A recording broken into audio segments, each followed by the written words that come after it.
Une fois de plus, vous avez prouvé votre valeur, héros. Vous avez aussi réussi à sauver le prince Magnus, car il vous avait envoyé pour récupérer Sir Ragnar, qui était un de ses grands chevaliers. Vous l'avez retrouvé, et vous vous apercevez que le cruel Hurlag, qui avait fait prisonnier Sir Ragnar, était en fait le seigneur des guerres orques, qu'avait envoyé Cassandra pour le tuer. Plus tard, le prince Magnus était fou de rage à Hurlag. Il décida alors de vous envoyer, vous, pour le tuer. Pendant ce temps, le nain n'est pas venu avec vous, car il se reposait, car il était en train de se remettre petit à petit du sort que avait jeté maladressement l'elfe. Alors l'enchanteur a décidé de vous accompagner pour affronter Hurlag. Ainsi de suite, le berserker avait trouvé Hurlag et lui a coupé la tête. Il n'en restait plus rien et le prince Magnus était satisfait et vous a récompensé à ce moment-là de 240 pièces d'or.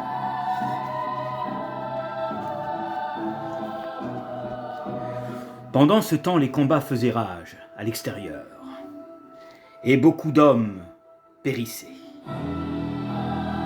Soudain, Mentor vous interpelle et vous présente à Sir Ragnar, l'homme que vous avez sauvé. Sir Ragnar vous regarde attentivement et vous demande de lui rendre un service.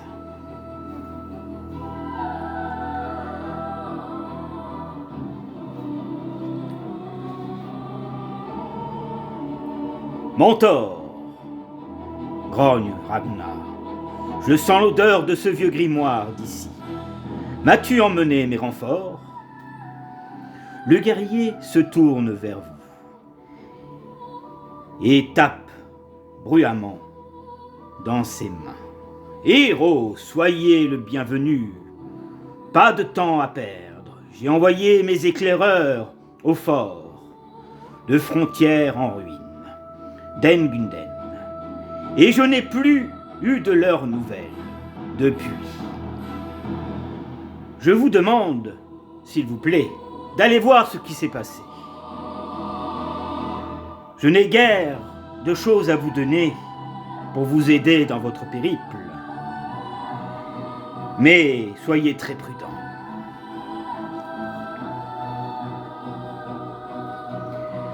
Les héros s'aventurent dans le fort frontière d'Engunden. Et soudain, ils remarquent que certaines choses s'y passent. Plusieurs lames et d'armures ressemblant à des gobelins et à des orques, ainsi que de créatures visqueuses qui pourraient être des marécages. Nos héros comprennent certainement qu'ils auront affaire à des créatures vertes, comme disent les nains, les peaux vertes. À ce moment-là, le nain, après s'être remis de ses émotions, dues au sort qu'avait lancé le mage, l'elfe plutôt, par accident, s'est remis de ses blessures et vous accompagne dans cette aventure. À ce moment-là, il rentre dans une pièce et soudain, Edarion l'elfe, avec sa cotte de maille et son casque, découvre un corps sur le sol gisant. Il s'approche, il fouille et découvre un insigne qui fait penser à celui de Sir Ragnar. Quelques pièces d'or au passage, il ramasse et il découvre un texte enfoui dans une de ses poches. Écrit. Et un traître, et cherche l'œuf de nuit. Ce petit morceau de papier, avec un peu de sang, était assez perplexe pour notre elfe, qui ne comprenait pas ce que cela voulait dire. Alors nos aventuriers continuent leur chemin. Et soudain, peut-être par son instinct vorace et l'instinct du berserk, le berserker barbare rentre dans une pièce et sent comme une odeur sec et étrange. Il reconnut un certain guerrier de la terreur nommé Chandal, capitaine de la terreur. Il porte la marque de la reine des sorcières, Cassandra. Alors qu'ils le combattîmes jusqu'à le mettre à mort, il y découvre lui aussi un morceau de papier avec un peu de sang au-dessus. Et il était écrit « Les guerriers de la reine Cassandra avancent en direction de Turelvor, à la recherche de Quindrak. Ils ont des espions partout. »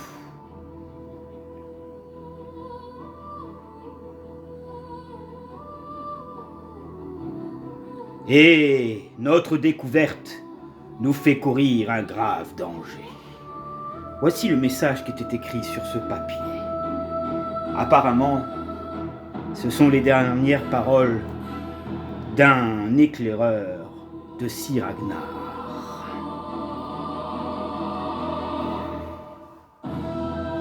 Après une telle aventure, nos héros décident de revoir Mentor.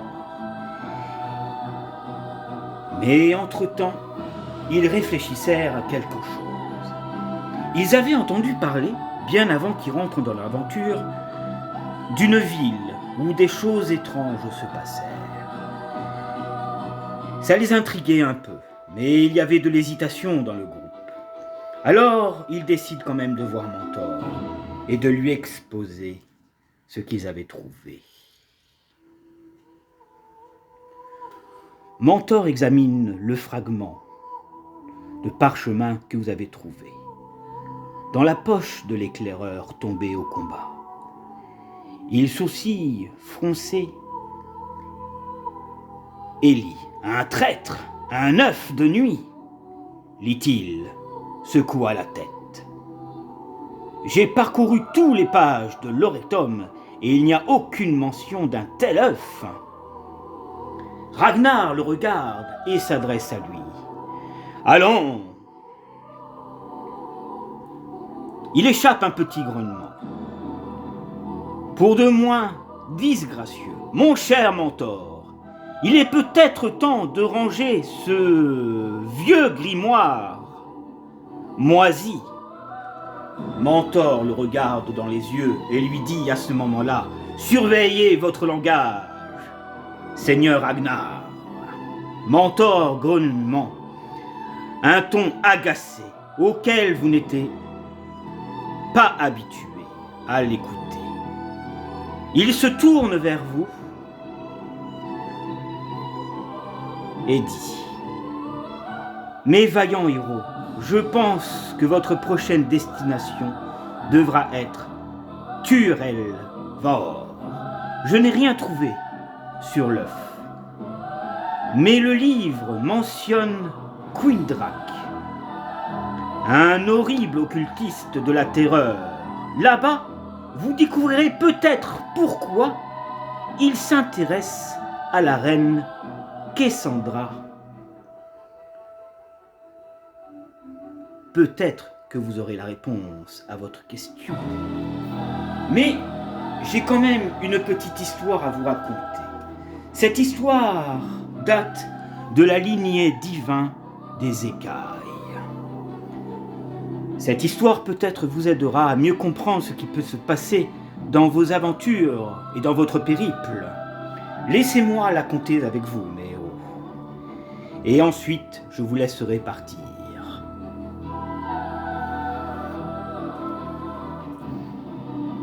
Les devins des écailles appartiennent à une ancienne lignée de dragons, disparue il y a très longtemps. Ces dragons étaient touchés par une malédiction. Ils pouvaient voir clairement le destin des autres, mais sans jamais connaître le leur. Quelle triste histoire pour ces gens, pour ces devins. Les devins des écailles furent persécutés et exploités en raison de leur pouvoir. Les années passèrent et ils succombent un à leur goélier, jusqu'à ce qu'il ne reste plus qu'Eldarine. À sa mort, la légende raconte qu'elle laissa derrière elle un œuf.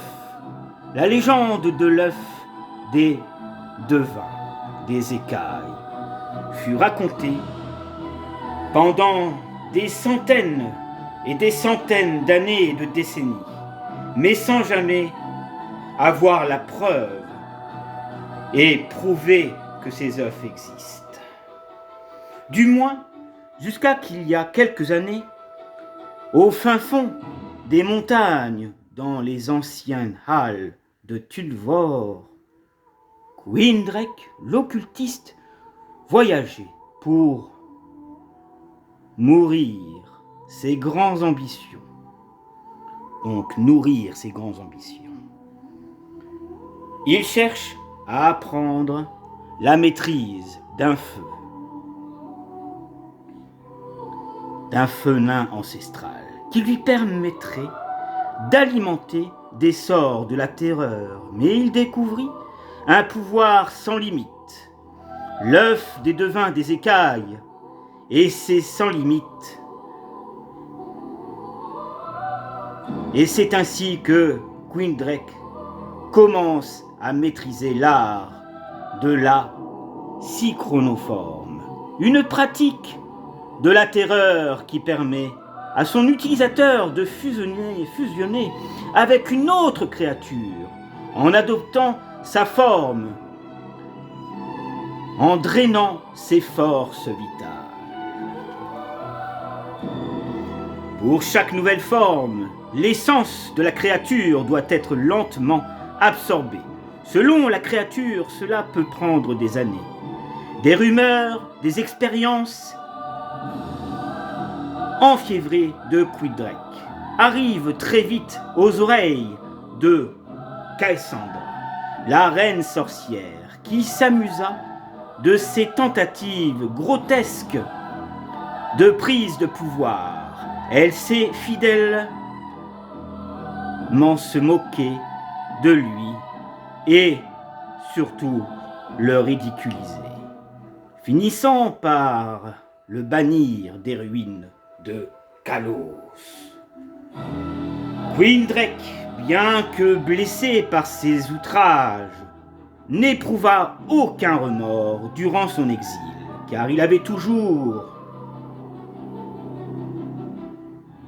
en sa secrète possession l'œuf, tout convoité. Dans la coquille était aussi noire que le ciel nocturne. Sa surface recouvre le petit point de lumière scintillante. La légende raconte que ceux qui osent poser leur regard sur l'œuf sont hantés par des visions de la terreur, des tragédies qui vont s'abattre sur eux. Mais Quindrec ne vit rien de tel. Il n'était hanté que par le désir de voir ses bourreaux périr dans le feu de Turelvor et d'entendre les supplications désespérées de Cassandra. Il garda l'œuf serré contre lui, murmurant que ce jour de sa vengeance était proche. Au fil des ans, Quindrak a continué de se préparer dans les profondeurs de Tudor pour absorber un jour sa forme la plus convoitée, à grand renfort de sorts lancés sur l'œuf, tandis qu'il drainait petit à petit son pouvoir. Bientôt,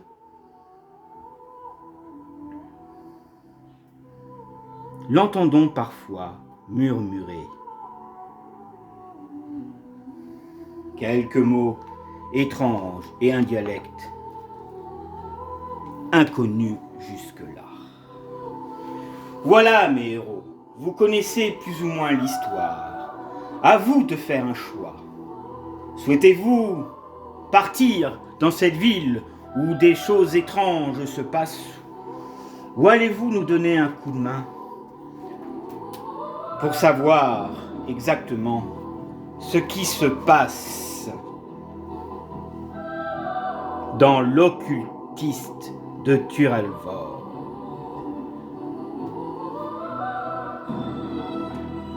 Soyez prudents, car si cela est votre destination, que vous souhaitez aller, il y a certaines choses étranges qui s'y passent, comme des portails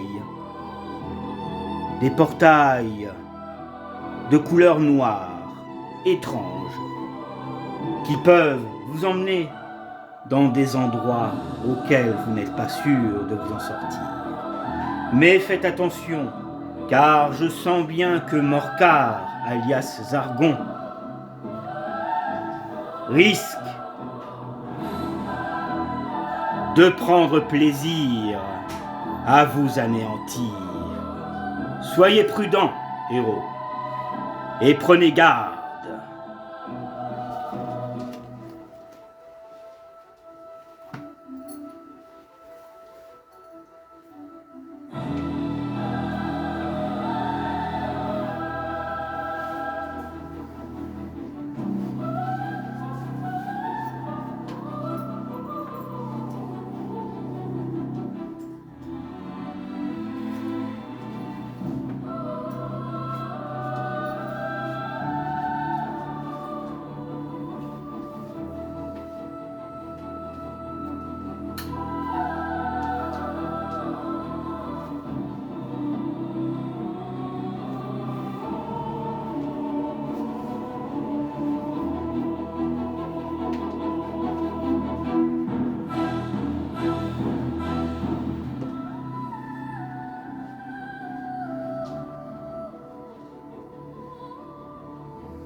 Go.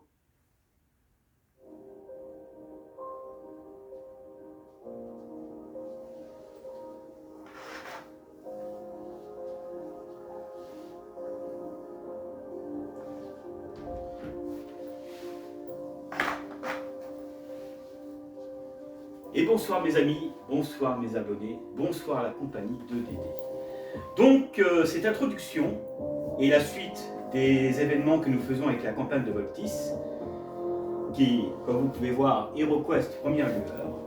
Ceci était une introduction pour vous montrer un peu ce qui pourrait se passer dans ces aventures, en espérant que les deux elfes, le nain, suivi de l'enchanteur et du barbare berserker, s'entendent.